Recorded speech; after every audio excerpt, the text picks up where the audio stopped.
Your money should serve you and your goals, not the other way around.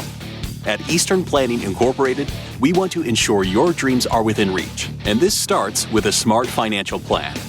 Welcome to It's Not Just Money, It's Life with Matt and Beth Blecker. In our ongoing podcasts, we will give you clear and trusted guidance, teaching you how to use your finances to make your retirement years the fulfillment of your dreams, with a well-balanced life free of worry and stress. We are so excited that you have joined us. So, let's get started. Saving money is one thing. Spending it is something else. And like so many things in life, there are stages to spending, which I did not know. But Beth Blecker works with people at all of those stages, and she understands the challenges. I'm Patrice Sikora.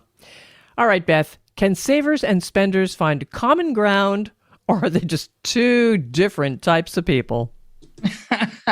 So it is something that's very difficult. And I know because I have husband and wife clients that are different. I so believe that, yes. It typically ends up in a disagreement, to put it mildly. But savers can be helped into spending, and spenders can be forced into saving. But I shouldn't say it that way, because I think it's equally as hard to have savers save less and spend more. Save less. Yeah, I think you're probably right. Yes. But we'll get into that, especially when it comes to retirement. Mm-hmm. Yeah. Well, when you first start out working, what should you do? What are your steps to get yourself into the right mindset of spending versus saving? Right. And that is an excellent question, because when you first start out working, you're usually so excited about getting a paycheck that spending is the first thing on your mind. So there's an old saying, it's been around for years and years and years, and it's called pay yourself first. Now, that sort of sounds like give me the money so I can enjoy it. Kind of, yeah. But no, what it means is put your savings away before you see it. And that's where your retirement plan at work comes in. Your 401k, your 403b, your 457. So you have to have the money come out of your check before you see it and say, oh, look at that. I think I can buy a new TV. And that's the most important part in when you first start. And it doesn't even matter how much, but the least you should do is equal to the match. So people who have pension plans a lot of times don't have a match. And the good news is they have a pension plan, so their company is putting away money for them. And as long as they stay the company long enough to get the pension plan, that helps. But people who don't have pension plans sometimes have a plan where the company matches. They should always put money into the plan at least up to the match. Like some companies will give you 3%. So that means the first 3% of your salary, of your savings, they'll match dollar for dollar. And this is free money. This is 100% profit. Yeah, exactly. So to not do it, it's really a tragedy. So you should always do that. And the other thing is when you're spouses and you each have a plan, you should always check the matches of both plans. If one has a better match than the other, make sure you're putting in the most into the match and don't equalize it. So if one you have to save 6% and one you only have to save 3%, make sure you get that 6% into the one that you can get a 6% match. I mean, it sounds like it's a no-brainer, but how many people come to you and say, well, there's a match, but I didn't take advantage of it. I mean, what does it mean? I don't even know. More so they come to me and say, oh, I didn't even know there was a match. Yeah. Not that there was a match and they didn't take advantage of it, but most companies don't explain. So if you look at it, and there's a whole lot of words that you're really not used to, so you just don't even realize it, and you're living your life, and you have expenses or a college loan to pay back or debt to pay, and so you just go on and don't sign up. All right. So that's really a big rule. Go find out if there's a match and then take advantage of it. Absolutely. There's another word, though, here, budget. It's a nasty word. Nasty, nasty, nasty word. Yeah. But budget. Talk to me about that. It's a word we hardly ever use. I used to use it all the time when I was an accountant and people hate it. So we have a new terminology for it, cash flow analysis. So we're going to do a cash flow analysis. Same darn thing, people. It's figuring out where you're spending your money and telling you where not to spend your money. Budget. So and now, I mean, in my office, I have software that automatically can figure out your cash flow analysis. And then you can put your budget in just by linking your checking account and your credit cards to the program, setting it up. And every single month when you open up the program, it's all there. The only time you have to do any tweaking is because you've done something at a place which is an inn, and you have to say, oh, wait, that's a restaurant, or that's a new store, more gas station. But it's an amazing program, and it pretty much can guess. Although sometimes it guesses completely wrong, but it pretty much can guess. So if it sees Apple, it knows where to put it. And then you set it up without even thinking about it. It's automatically collecting your data.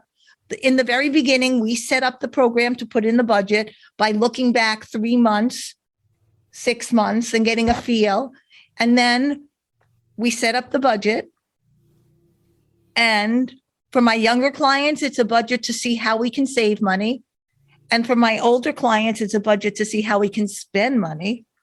And again, remember spenders and savers? Mm-hmm. Sometimes my savers need to look at their cash flow analysis to realize, wait, I have a lot more money I can spend, right? And then, of course, my spenders need to say, oh, look, every month I seem to be in the red. What am I going to do? So it's done automatically for you. Do your clients actually pay attention to this? In the beginning, we do. I look at it at least once a year for them just to get an idea of what to talk about. So in the beginning, they do. I guess if some of my clients need to look at it because they like to see if they're doing okay. So some of my clients will look at it, but most of it is just to get an idea of where we are and what we need to do. What are those conversations like when you say, listen, you're a young couple, I really would like you to be spending a little bit less? Right. I don't have to have those conversations that much because typically for me, when younger people do come to me, they usually are coming to me because they're children or grandchildren of my clients, and they've been prepared by their parents or grandparents, or because they are dedicated to having a life that they want to live. So it's more often not the younger clients that I'm going to have some difficulty with. It's more often the clients that are getting closer to retirement and they're not there because they're not saving enough. Those are the people that it's the hardest for. And how do you attack that? Well, there's 2 ways of handling it. And I tend to be the nicer one, and Matthew seems to be the stricter one. So I'm sort of saying to them, we don't want to run out of money, and we can't spend as much, and you'll have to work longer. And we talk about the aspect of this is how much that you can spend and be able to have your money last your entire life. And the only other way we can do anything better is by either saving more or working longer, right? And a lot of people do choose to work longer. Retiring at 60 and 62 today, a lot of my clients are 70 and they're still working. And not even because they have to. I was going to say, face it, 60, you're retiring at 60, what are you going to do? There are only so many rounds of golf you can play or so many tennis games you can have. Exactly. Exactly. And so working longer is an option. Matthew sort of is a little more blunt and he says to me, well, how long do you plan on living? And if you tell me, and if I tell you you have enough money till you're 84 and you live to 85, sorry, if you tell me you're going to live to 84, you have to die because Whoa. That's it. Whoa. Your money's gone. And that sort of gets them into, well, Attention I may live mode. longer. Yes. And then the other biggest concern most clients have is if you say to them, especially the ones that have raised their children and helped their children and probably are still helping their children. If you say to them, well, if you do run out of money, do you think that you can move in with your children and they will help you since you've done so much for them? And they look at you like you have four heads because that's something that they never want to do. So there's ways of talking to people to make them realize that they're making a big mistake.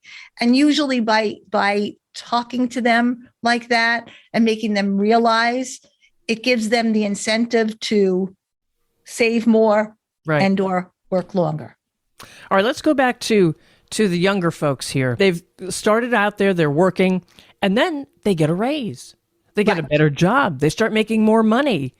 How do you guide them into more spending or less spending? So then we work on our goals and objectives, right? And so when we have a young couple, a lot of times one of their primary goals is to get their own home. Buy a condo. So inside of that, the savings is a different type of savings because you don't want to invest money that you're going to need in the next year or two. Because of course it would be today where the stock market goes down just when you need your money. And it's like, oh my God, I have to wait till the stock market comes up again. So you have to be satisfied with traditional savings with no interest and that's it.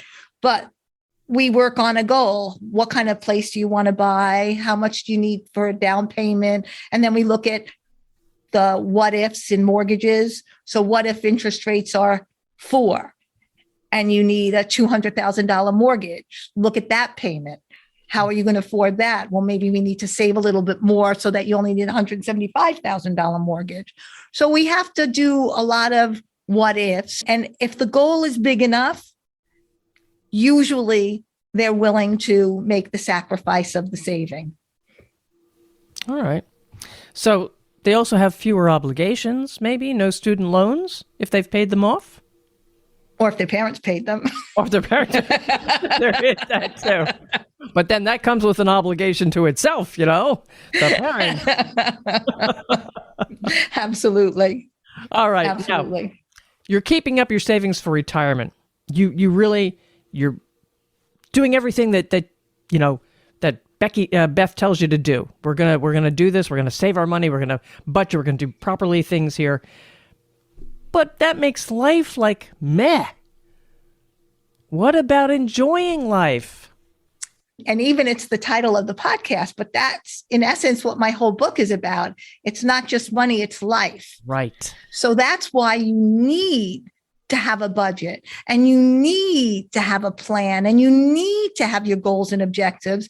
And you need to decide, do I want to stop work at 50 and kill myself from now until 50 so that at 50 I can go out and explore the world? Or am I satisfied with planning to work a little longer and keep growing my money and having some life now? Mm-hmm. And typically that's how I want my clients to be. I don't want them to give up today for tomorrow. And then you've always heard those terrible stories about the person who retired at 62 and at 63 they were dead, right? I mean, that's just something you never want to happen, but you also want to not put off your life for the day after you retire. So it has to be goals, objectives, and balance. And balance is the most important part. Is that a hard thing to teach? as I said, there's savers and there's spenders. The savers want to save and the spenders want to spend. So but yes. Balance. Yes. Yes, it is. It is. It's a continuous thing.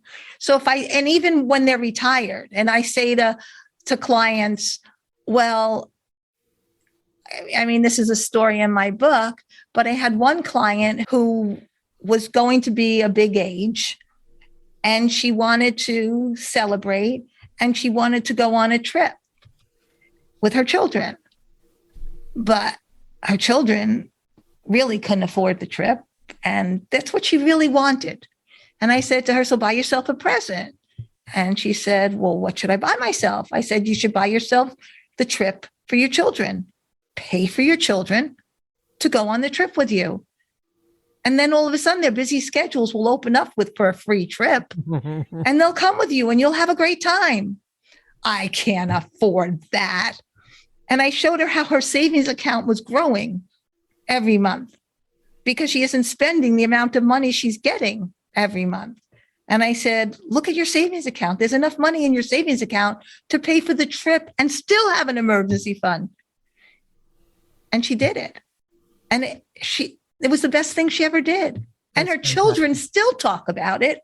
So It was a wonderful thing. So it is something that we have to constantly reinforce and have our clients talk about. That's why, in financial planning meetings, you can't just talk about how your investments are doing. You really have to talk about how your life is going and how your children's life is going. Tell me more. You got more stories like that? About people that you had to say, look, you've got the money, spend it. Yes. I had another very interesting situation where one of my clients retired, and a year after they retired, her husband died. Sad. Very sad. Saver. And she has a son who lived in Israel, who had a son who was having their first child. So her grandson was having a child. Oh my gosh. They had children younger. She wasn't that old. And she said to me, my husband and I used to go to Israel every year, and it was really a terrible trip. And I have really no desire to go on that long, long trip by myself. But how could I not go for the birth of my great-grandchild? So I said, so fly first class. And she looked at me and said, I can't fly first class. I'm not rich. I said, sure you are. How rich is rich? I said, you have more than $1 million, significantly more than $1 million. You have the cash flow. And when you die, you're just going to give it to them, and you didn't even get to see them. Right. So she flew first class. She came home. It was the best thing she ever did, she told me. But her next trip to Israel, I get a phone call. I'm planning my next trip to Israel. Can I still afford to fly first class? And you told her, of course you can. Of course. And she has not asked me since. That is wonderful. Beth, tell me about your book. What's the name of the book? It's not just money, it's life. And it's a book about how, for me, in my growing from who I was in life to becoming a financial planner, to being married, to being divorced, to taking over the business on my own, how it's not just money, it's life is really who I am and how I work towards doing these things. And then it's also a bunch of stories inside of my clients and helping my clients and helping the people who read my book understand how important it is to live their life, but do the right things. Like, don't just go out and live your life, but not have a will. And don't go out and do something, but you never saved. So you have to have balance. And that's, in essence, what this book is about inside of storytelling. Outstanding. How can listeners reach you, Beth? They can reach me by going on our website, easternplanning.com. They can email me at bblecker@easternplanning.com. I'm on LinkedIn. I'm on Facebook, all those good things. Or they can give me a call at 845-627-8300. And of course, follow the podcast. Find out Of course. About that. Yes. Find out more about Beth and Matthew. Follow the podcast. Share with others too, especially those who are close to you. I'm Patrice Sikora, and let's talk again later. Thank you for listening to the It's Not Just Money, It's Life podcast. Click the subscribe button below to be notified when new episodes become available. The information covered and posted represents the views and opinions of the guest and does not necessarily represent the views or opinions of Eastern Planning Incorporated. The content has been made available for informational and educational purposes only. The content is not intended to be a substitute for professional investing advice. Always seek the advice of your financial advisor or other qualified financial service provider with any questions you may have regarding your investment planning. Securities and advisory services offered through Royal Alliance Associates, Incorporated, RAA, member FINRA, SIPC. RAA is separately owned, and other entities and/or marketing names, products, or services referenced here are independent of RAA.